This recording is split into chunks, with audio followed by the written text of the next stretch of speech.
तुम्ही सर्व भावाने जर मला शरण येत असाल ना, तर मी तुमचं जन्म आणि मरण निरसन करतो. जो मज होयानंद शरण त्याचे निवारी जन्म मरण. शरणांगता शरण मिती एकू. सर्व भावाने जर आपण त्या परमात्म्याला शरण गेलो ना दादा, तर आपल्याला जन्म मरणाच्या बंधनातून परमात्मा मुक्त करतो.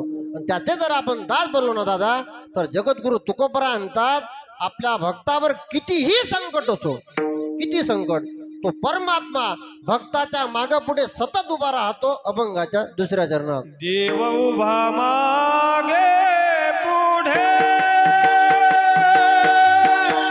देव उभा मागे पुढे, हो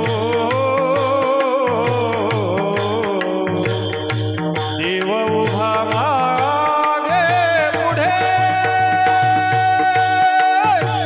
देव उभा मागे पुढे, हो देव उभा मागे पुढे, देव उभा मागे पुढे, ओ देव उभा मागे पुढे,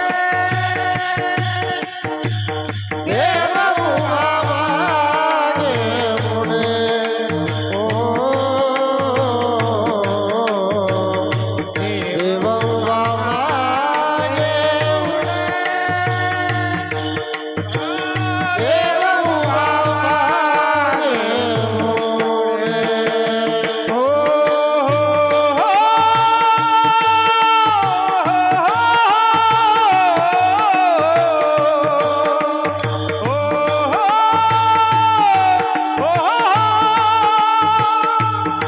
देव उभा मागे पुढे, उगवी कोडे संकट, उगवी कोडे संकट, उगवी कोडे संकट, उगवी कोडे संकट, उगवी कोडे संकट.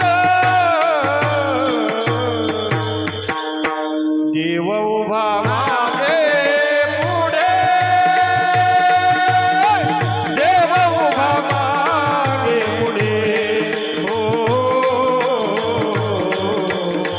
देव उभा मागे पुढे, देव उभा मागे पुढे, हो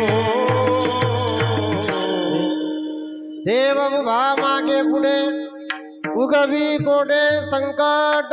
जगद्गुरु तुकोबरा म्हणतात, बाबा सर्व भावाने त्या परमात्म्याचे आपण दास बनलो, तर तुकोबरा म्हणतात, बाबा भक्तावर कितीही संकट असो, देव उभा मागे पुढे आणि उगवी कोडे संकट. आता मला खरं सांगा, भगवान परमात्मा कोणाच्या मागे उभे राहिले आणि कोणाच्या पुढे उभे राहिले?